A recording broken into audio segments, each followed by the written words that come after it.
وَإِذَا قُرِئَ الْقُرْآنُ فَاسْتَمِعُوا لَهُ وَأَنصِتُوا لَعَلَّكُمْ تُرْحَمُونَ۔ الحمدللہ والصلاة والسلام علی رسول اللہ۔ اعوذ باللہ من الشیطان الرجیم، بسم اللہ الرحمن الرحیم۔ آج کی کلاس کا آغاز ہم سورۃ المجادلہ سے کریں گے۔ مدنی سورت ہے، 22 اس کی آیات ہیں اور لفظ مجادلہ کا مطلب ہے بحث و تکرار۔ اس کی پہلی 4 آیات کو دیکھیں تو سب سے پہلے اللہ تعالیٰ آغاز فرماتے ہیں کہ اللہ نے سن لی اس عورت کی بات جو اپنے شوہر کے معاملے میں تم سے تکرار کر رہی تھی اور اللہ سے فریاد کیے جاتی تھی۔ اللہ تم دونوں کی گفتگو سن رہا ہے اور وہ سب کچھ سننے اور دیکھنے والا ہے۔ یہ خولہ بنت ثعلبہ تھیں، یہ نبی صلی اللہ علیہ وسلم کے پاس آئیں کیونکہ ان کے شوہر نے ان سے زہار کیا تھا، اور اسی تکرار کے دوران جب وہ بار بار نبی صلی اللہ علیہ وسلم سے یہ کہتی تھیں کہ میں مشکل میں پڑ جاؤں گی، تو وحی نازل ہوئی اور اللہ تعالیٰ نے زہار کا قانون جو ہے وہ جاری فرمایا۔ اور ان کے متعلق یہ صحابہ اکرام کہا کرتے تھے کہ یہ وہ عورت ہے جس کی شکایت 7 آسمانوں پر سنی گئی۔ پھر ان آیات میں قانون کیا جاری ہوا کہ جاہلیت کا قانون زہار ظلم ہے، زہار سے بیوی ماں نہیں بنتی، اور اس گناہ کا کفارہ ایک غلام کی آزادی یا 60 مسلسل روزے یا 60 مسکینوں کو کھانا کھلانا ہے، اور زہار کا قانون حدود الہی میں شامل ہے۔ ہم پیچھے پڑھ کر آ چکے ہیں کہ زہار کیا ہے، کہ شوہر بیوی کو یہ کہتا کہ تو میرے اوپر ایسی ہے جیسے میری ماں کی پیٹھ، اور یہ طلاق سے بھی زیادہ شدید قطع تعلق تھا کیونکہ اس میں رجوع کا امکان نہیں ہوا کرتا تھا۔ اس سورہ مبارکہ میں یہ جو حصہ ہے اس میں اللہ تعالیٰ پوری سختی سے یہ خبردار کرتے ہیں کہ اسلام کے بعد بھی جاہلیت کے طریقوں پر قائم رہنا اور اللہ کی مقرر کی ہوئی حدود کو توڑنا اور ان کی پابندی سے انکار کرنا، یا ان کے مقابلے میں خود اپنی مرضی سے کچھ اور قاعدے اور قوانین بنا لینا، قطعی طور پر ایمان کے منافی حرکت ہے، جس کی سزا دنیا میں بھی ذلت و رسوائی ہے اور آخرت میں بھی سخت باز پرس ہے۔ ہم اپنی روایات، اپنے رسوم کو ضرور دیکھیں کہ اگر خدا نخواستہ وہ اللہ کے قوانین سے ٹکرانے والی ہیں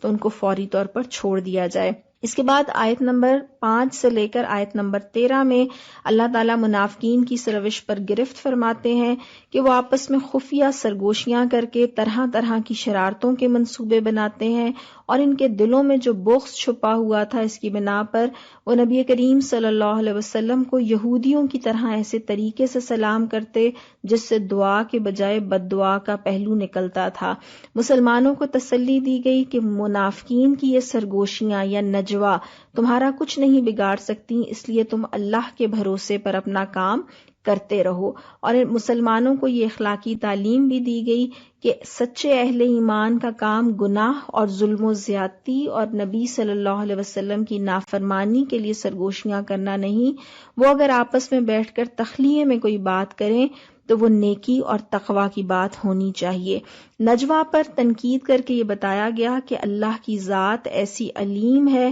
کہ وہ اپنے علم کے ذریعے سرگوشی کی ہر محفل میں موجود ہوتی ہے، اور اگر 3 لوگ سرگوشی کر رہی ہوں تو چوتھا اللہ، اور اگر 5 لوگ سرگوشی کر رہے ہوں تو چھٹا اللہ ہے۔ اس کے بعد اگلی آیات میں اللہ تعالیٰ نے مسلمانوں کو مجلسی تہذیب کے آداب سکھائے ہیں اور بعض ایسے معاشرتی عیوب کو دور کرنے کی ہدایت کی جو پہلے بھی لوگوں میں پائے جاتے تھے اور آج بھی پائے جاتے ہیں۔ مثلاً سب سے پہلے یہ کہا گیا کہ محفل میں سمٹ کر بیٹھو تاکہ آنے والوں کے لیے کشادگی پیدا ہو، اور اللہ نے یہ ہدایت فرمائی کہ اپنی مجلسوں میں خود غرضی اور تنگ دلی کا مظاہرہ نہ کیا کریں، بلکہ بعد کے آنے والوں کو کھلے دل سے جگہ دیا کریں۔ اسی طرح سے دوسری بات یہ کہ یہ عیب ہے کہ اگر کوئی کہیں جائے تو جم کر بیٹھ جاتا ہے اور اس بات کا خیال نہیں کرتا کہ ضرورت سے زیادہ اس کا وقت لینا دوسرے کے لیے باعث زحمت ہو سکتا ہے، اور اگر جانے کے لیے کہا جائے تو برا مان جاتے ہیں۔ اللہ تعالیٰ نے یہ بات ارشاد فرمایا کہ جب محفل برخاست کرنے کے لیے کہا جائے تو اٹھ جایا کرو۔ اسی طرح سے ایک اور عیب یہ بھی تھا کہ ایک آدمی خواہ آ کر نبی صلی اللہ علیہ وسلم سے تخلیے میں بات کرنے کی کوشش کیا کرتا تھا، اور یہ چیز ظاہر ہے کہ نبی صلی اللہ علیہ وسلم کے لیے تکلیف دہ تھی کہ ہر شخص کی بات اکیلے میں سنے، تو اللہ تعالیٰ نے یہ پابندی لگا دی کہ جو شخص بھی آپ صلی اللہ علیہ وسلم سے علیحدگی میں بات کرنا چاہے وہ پہلے صدقہ دے۔ اس سے مقصود صرف یہ تھا کہ لوگوں کو اس عادت پر خبردار کیا جائے تاکہ وہ اسے چھوڑ دیں۔ چنانچہ یہ پابندی بس تھوڑی دیر باقی رکھی گئی، اور جب لوگوں نے اپنا طرز عمل درست کر لیا تو اسے منسوخ کر دیا گیا۔ آیت نمبر 13 سے لے کر 22 تک میں اللہ تعالیٰ حزب اللہ یعنی اللہ کی پارٹی اور حزب الشیطان یعنی شیطان کی پارٹی کی صفات بیان کرتے ہیں، اور یہ بتاتے ہیں کہ حزب الشیطان ناکام ہوگا اور حزب اللہ ہی غالب رہے گا۔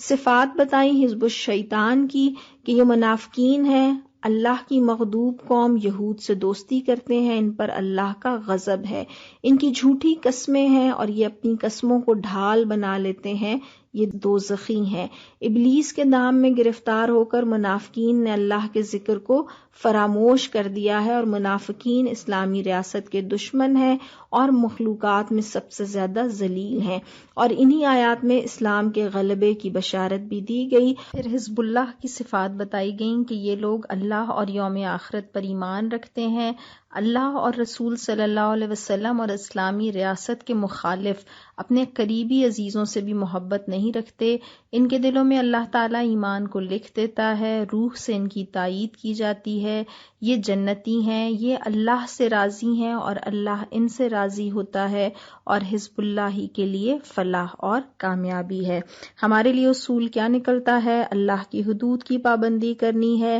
نجوہ اور خسر پھسر جو منفی ہو اس سے پرہیز کرنا ہے، اور محفل کے آداب کا خیال رکھنا ہے، اور اللہ کی پارٹی میں شامل ہونا ہے۔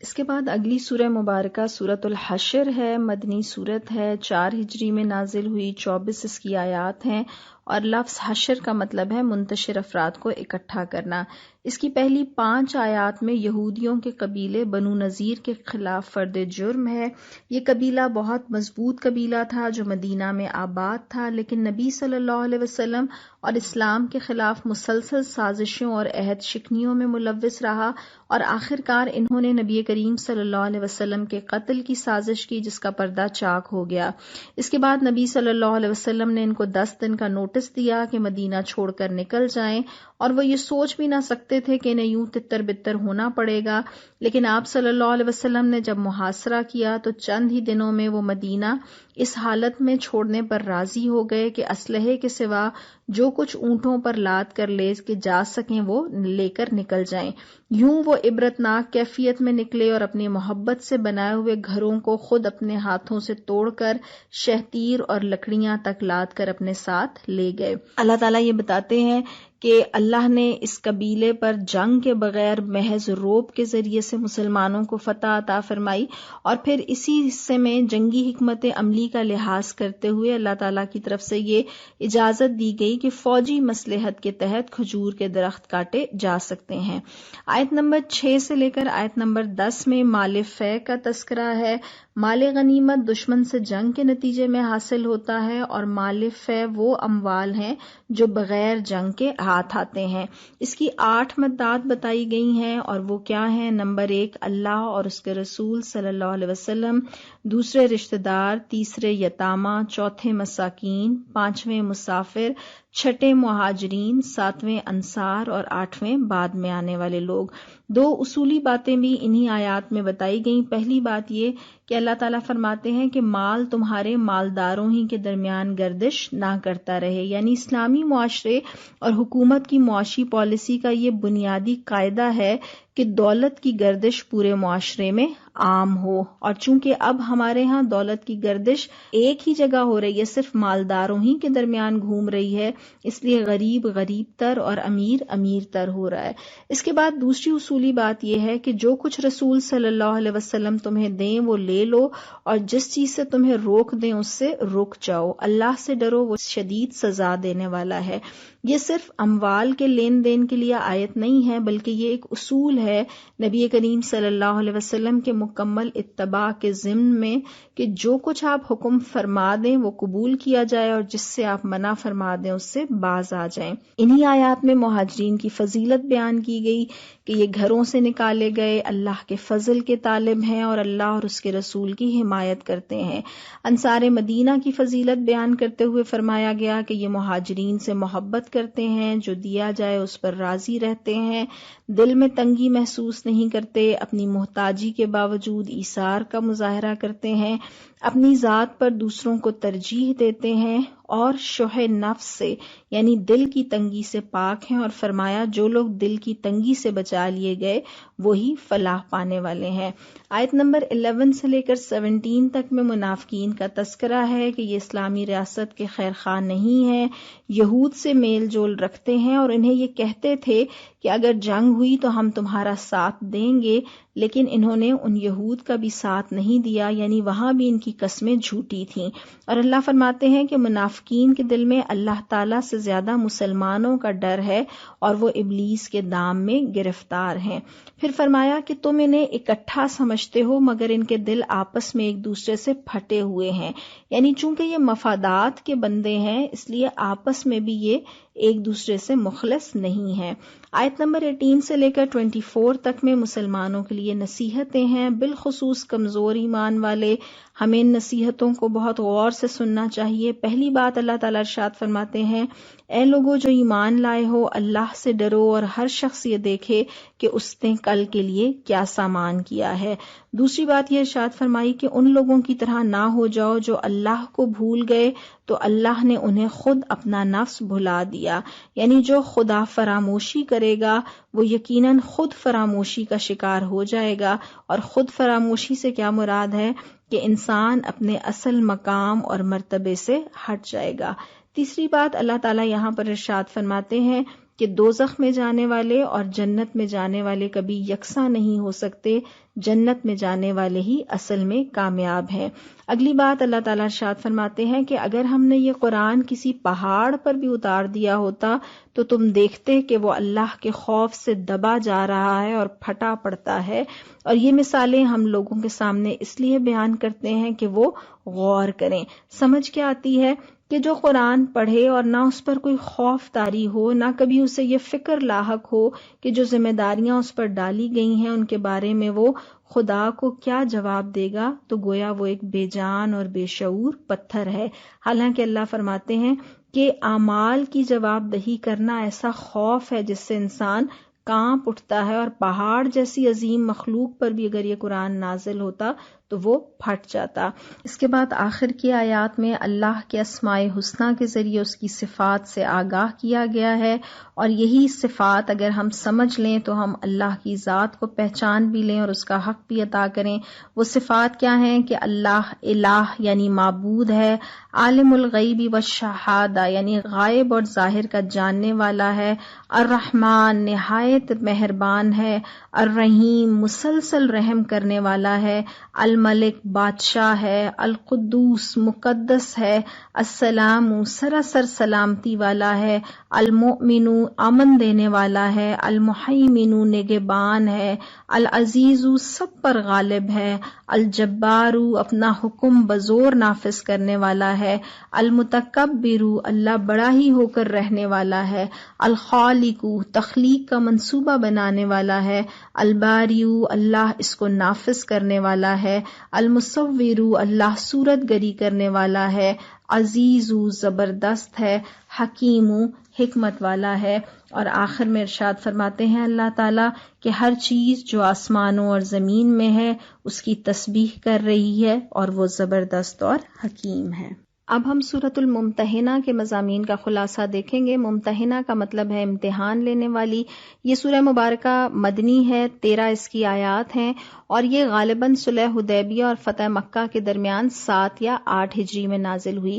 اس سورہ مبارکہ کی پہلی 7 آیات میں مخلص مومنین کو اسلامی ریاست کا وفادار رہنے کی ہدایت کی گئی ہے، اور ایک مخلص صحابی حضرت حاطب بن ابی بلتع کا تذکرہ ہے جنہوں نے مکہ میں موجود اپنے رشتہ داروں کو بچانے کے لیے فتح مکہ سے پہلے ایک خط کے ذریعے سے سرداران مکہ کو یہ اطلاع دی تھی کہ مسلمان مکہ پر حملے کا ارادہ رکھتے ہیں، لیکن وحی کی وجہ سے ان کا یہ خط پکڑا گیا اور اللہ تعالیٰ نے ان پر سخت گرفت فرمائی کہ اللہ کو چھوڑ کر کافروں کو دوست نہ بنائیں اور مسلمانوں کے راز افشا نہ کیے جائیں۔ حضرت حاطب رضی اللہ تعالیٰ عنہ بدری صحابی تھے، ان سے قصور ہوا لیکن اللہ تعالیٰ نے ان کے اخلاص کی وجہ سے انہیں معاف فرما دیا اور یہ بتایا بتایا کہ اللہ کے دین میں آنے کے بعد تمہیں رشتہ داریوں اور دنیاوی تعلقات سے بہت بلند تر ہونا چاہیے۔ حضرت ابراہیم علیہ السلام کی مثال دی گئی کہ ان کی زندگی میں تمہارے لیے بہترین نمونہ ہے کہ انہوں نے کس طرح سے اللہ کی خاطر اپنے خاندان سے لا تعلقی اختیار کر لی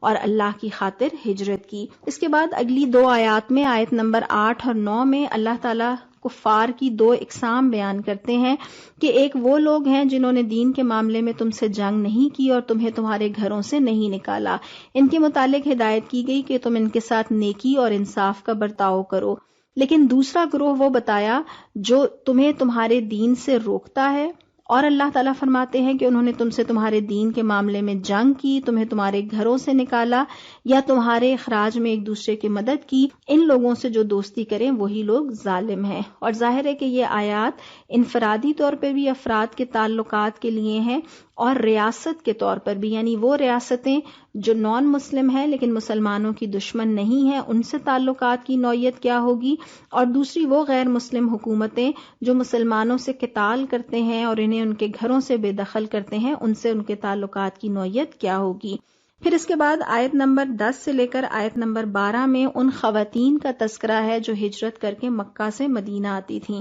چونکہ صلح حدیبیہ کا معاہدہ جو ہے وہ موجود تھا اور اس کے تحت اگر مکہ سے کوئی ہجرت کر کے مدینہ آتا تھا تو اس کو واپس کیا جاتا تھا، لیکن چونکہ معاہدے کے الفاظ میں مرد کی وضاحت تھی اس لیے یہ کہا گیا کہ اگر عورتیں مکہ سے مدینہ آئیں گی تو ان کو واپس نہیں کیا جائے گا۔ اللہ تعالیٰ ارشاد فرماتے ہیں کہ جب وہ آئیں تو ان کے ایمان کی جانچ کر لو، لیکن در حقیقت ایمان کی جانچ تو اللہ ہی کر سکتا ہے۔ اللہ فرماتے ہیں کہ اگر وہ مومنات ہوں تو پھر انہیں کافروں کے حوالے نہ کیا جائے، اس لیے کہ نہ وہ کافروں کے لیے حلال ہیں اور نہ کافر ان کے لیے حلال۔ ان کے نکاح مسلمان سوسائٹی میں کر دیے جائیں اور جو مال کافروں نے ان پر خرچ کیے تھے یعنی کافر شوہروں نے، وہ مہر ان کو واپس کر دیے جائیں۔ اور ساتھ ہی مردوں کے لیے بھی یہ حکم دیا گیا کہ مردوں کی جو مشرک بیویاں ہوں ان کے ساتھ ان کا نکاح جائز نہیں ہے اور وہ ان سے اپنے مہر واپس مانگ لیں۔ پھر اس میں اللہ تعالیٰ نے یہ بھی ارشاد فرمایا کہ جب یہ خواتین آئیں تو ان سے بیعت لے لی جائے، اور 6 چیزوں پر بیعت ہوگی۔ نمبر 1 یہ کہ وہ اللہ کے ساتھ کسی کو شریک نہ کریں گی، نمبر 2 چوری نہ کریں گی، نمبر 3 زنا نہ کریں گی، نمبر 4 اپنی اولاد کو قتل نہ کریں گی، نمبر 5 اپنے ہاتھ پاؤں کے آگے کوئی بہتان گڑھ کر نہ لائیں گی، یعنی نہ خود بدکاری کریں گی اور نہ کسی پر بدکاری کی تہمت لگائیں گی، اور کسی معروف عمل میں نبی کریم صلی اللہ علیہ وسلم کی نافرمانی نہیں کریں گی۔ اور اس کے بعد سورہ مبارکہ کی جو آخری آیت ہے اس میں دوبارہ وہی مضمون دہرایا گیا کہ وہ لوگ جو اللہ کے دشمن ہیں اور اللہ کے دین سے دشمنی رکھنے والے ہیں ان کو دوست نہ بناؤ۔ اس کے بعد اگلی سورت سورت الصف ہے، مدنی سورت ہے، 14 اس کی آیات ہیں، اور یہ سورہ مبارکہ جنگ احد کے بعد 3 ہجری میں نازل ہوئی۔ اس سورہ مبارکہ کا مرکزی مضمون یہ ہے کہ اللہ کے مددگار بن جاؤ، سچے ایمان کے ساتھ مال اور جان کا جہاد کرو گے تو دنیا پر غالب آ جاؤ گے۔ سورہ مبارکہ کے آغاز میں تمام اہل ایمان کو خبردار کیا گیا ہے کہ اللہ کی نگاہ میں نہایت مبغوض ہیں وہ لوگ جو کہیں کچھ اور کریں کچھ اور نہایت محبوب ہیں وہ لوگ جو راہ حق میں سیسا پلائی ہوئی دیوار کی طرح ڈٹ کر کھڑے ہوں۔ وہ لوگ جو اللہ کے ناپسندیدہ ہیں کہ تم کہو وہ بات جو کرتے نہیں۔ اس کے 2 مفہوم ہیں۔ ایک مفہوم یہ ہے کہ ایک سچے مسلمان کے قول اور عمل میں مطابقت ہونی چاہیے، جو کچھ وہ کہے اسے کر کے دکھائے، اور کرنے کی نیت یا ہمت نہ ہو تو زبان سے بات نہ نکالے۔ اور اگر اس کو اگلے حصے سے ملا کر پڑھا جائے تو پھر اس میں اللہ تعالیٰ ان لوگوں کو ملامت فرماتے ہیں جو اسلام کے لیے سرفروشی اور جاں بازی کے لمبے چوڑے وعدے کیا کرتے تھے، مگر جب آزمائش کا وقت آتا تو وہاں سے بھاگ نکلتے۔ اور اللہ نے جب فرمایا کہ اللہ کو وہ لوگ پسند ہیں جو اللہ کی راہ میں اس طرح صف بستہ ہو کر لڑتے ہیں گویا کہ وہ ایک سیسا پلائی ہوئی دیوار ہیں، تو اس سے ہمیں سمجھ کے آتا ہے کیا مفہوم ہے۔ پہلی بات تو یہ کہ اللہ کی خوشنودی سے وہی اہل ایمان سرفراز ہوتے ہیں جو اس کی راہ میں جان لڑانے اور خطرے سہنے کے لیے تیار ہیں۔ پھر اس کی شرائط کیا ہیں کہ پہلی یہ کہ وہ کوشش اور جہاد صرف اللہ کی خاطر ہو. دوسری بات یہ کہ بد نظمی اور انتشار نہ ہو، مضبوط تنظیم کے ساتھ صف بستہ ہو کر، جسے آپ کہتے ہیں ویل آرگنائزڈ اور ویل پلانڈ، یا آپ جس کو کہتے ہیں کہ 1 اور 1 11 ہوا کرتا ہے. اور تیسری بات یہ فرمائی کہ مضبوط سیسا پلائی ہوئی دیوار کی مانند، یعنی آپس میں متحد ہوں، مقصد کا عشق ہو اور بلند اخلاق ہو. اس کے بعد اللہ تعالیٰ حضرت موسیٰ علیہ السلام کا تذکرہ فرماتے ہیں کہ حضرت موسیٰ علیہ السلام نے اپنی قوم سے یہ کہا کہ تم لوگ کیوں مجھے اذیت دیتے ہو، حالانکہ تم جانتے ہو کہ میں تمہاری طرف اللہ کا بھیجا ہوا رسول ہوں. لیکن اللہ فرماتے ہیں کہ ان لوگوں نے ٹیڑھ اختیار کی تو اللہ نے ان کے دل ٹیڑھے کر دیے. اللہ فاسقوں کو ہدایت نہیں دیا کرتا. یعنی اللہ کا یہ طریقہ نہیں ہے کہ جو لوگ خود ٹیڑھے راستے پر چلنا چاہیں اللہ تعالیٰ انہیں زبردستی سیدھے راستے پر چلائے، یا جو لوگ اس کی نافرمانی پر تلے ہوئے ہوں ان کو زبردستی ہدایت سے سرفراز فرمائے. اس کے بعد حضرت عیسیٰ علیہ السلام کا تذکرہ ہے کہ حضرت عیسیٰ علیہ السلام نے کہا کہ میں اللہ کا رسول ہوں، تورات کی تصدیق کرنے والا ہوں اور بشارت دینے والا ہوں ایک اور رسول کی جو میرے بعد آئے گا جس کا نام احمد ہوگا. مگر اللہ فرماتے ہیں کہ جب وہ ان کے پاس کھلی کھلی نشانیاں لے کر آیا تو انہوں نے کہا کہ یہ سری دھوکہ ہے. اس کے بعد اللہ فرماتے ہیں کہ یہ لوگ اپنے منہ کی پھونکوں سے اللہ کے نور کو بجھانا چاہتے ہیں، اور اللہ کا فیصلہ یہ ہے کہ وہ اپنے نور کو پورا پھیلا کر رہے گا، خواہ یہ کافروں کو کتنا ہی ناگوار گزرے. یہ ذہن میں رکھیے گا کہ یہ آیات 3 ہجری میں جنگ احد کے بعد نازل ہوئیں، جب اسلام صرف مدینہ شہر تک محدود تھا، مسلمانوں کی تعداد چند ہزار سے زیادہ نہیں تھی اور سارا عرب اس دین کو مٹا دینے پر تلا ہوا تھا. اور احد کے میں جو شکست ہوئی تھی اس کی وجہ سے مسلمانوں کی ہوا اکھڑ گئی تھی، لیکن اللہ نے فرمایا کہ اللہ کا یہ نور کسی کے بجھائے بجھ نہ سکے گا، پوری طرح روشن ہو کر دنیا میں پھیل کر رہے گا. اور یہ ایسی پیشین گوئی تھی جو صحیح ثابت ہوئی. اور آج بھی ہمارے لیے یہ پیغام یہ ہے کہ کوئی اللہ کے نور کو بجھانے کی کتنی ہی کوشش کیوں نہ کرے، اللہ اس کو پھیلا کر رہے گا. لیکن اس کے لیے آگے کیا چیزیں ہیں وہ ہم دیکھتے ہیں. اللہ فرماتے ہیں کہ اللہ نے اپنے رسول صلی اللہ علیہ وسلم کو ہدایت اور دین حق کے ساتھ بھیجا ہے تاکہ پورے کے پورے دین پر اسے غالب کر دے، خواہ مشرکین کو یہ کتنا ہی ناگوار ہو. اگلی آیات میں اللہ تعالیٰ ہمیں یہ بتاتے ہیں کہ دین کو غالب کرنے کے لیے ہمیں کیا کرنا ہے. اللہ فرماتے ہیں اے لوگو جو ایمان لائے ہو، میں بتاؤں تم کو وہ تجارت جو تمہیں عذاب علیم سے بچا دے. یاد رکھیے گا کہ تجارت وہ چیز ہے جس میں آدمی اپنا مال، اپنا وقت، محنت، ذہانت، قابلیت اس لیے کھپاتا ہے کہ اس سے نفع حاصل ہو. یہاں اللہ تعالیٰ ارشاد فرماتے ہیں کہ وہ تجارت جو تمہیں عذاب علیم سے بچا لے، تو اس میں پہلی چیز ہے ایمان لاؤ اللہ اور اس کے رسول صلی اللہ علیہ وسلم پر. اور جب ایمان والوں سے یہ کہا جائے کہ ایمان لاؤ تو اس کے معنی یہ نکلتے ہیں کہ مخلص مسلمان بنو. اور پھر فرمایا جہاد کرو اللہ کی راہ میں اپنے مالوں سے اور اپنی جانوں سے، یہی تمہارے لیے بہتر ہے اگر تم جانو. اور اس میں یہ فرمایا کہ اس کے نتیجے میں اللہ تمہارے گناہ معاف کر دے گا، تمہیں جنت میں داخل فرمائے گا. یہ ہے اصل کامیابی. لیکن دوسری چیز یعنی قریب میں حاصل ہونے والی نصرت اور فتح بھی اللہ تعالیٰ اسی کے ذریعے سے تمہیں عطا فرمائے گا. اور پھر سورہ مبارکہ کے آخر میں اللہ تعالیٰ ارشاد فرماتے ہیں اے لوگو جو ایمان لائے ہو اللہ کے مددگار بنو، جس طرح عیسیٰ ابن مریم نے حواریوں سے کہا تھا کہ کون ہے اللہ کی طرف بلانے میں میرا مددگار، اور حواریوں نے جواب دیا تھا کہ ہم ہیں اللہ کے مددگار. اور اللہ فرماتے ہیں کہ ایمان لانے والوں کی ہم نے تائید کی اور وہی غالب ہو کر رہے. یہ بہت بڑا پیغام ہے ہمارے لیے کہ ہم نے اگر اللہ کے دین کو غالب کرنا ہے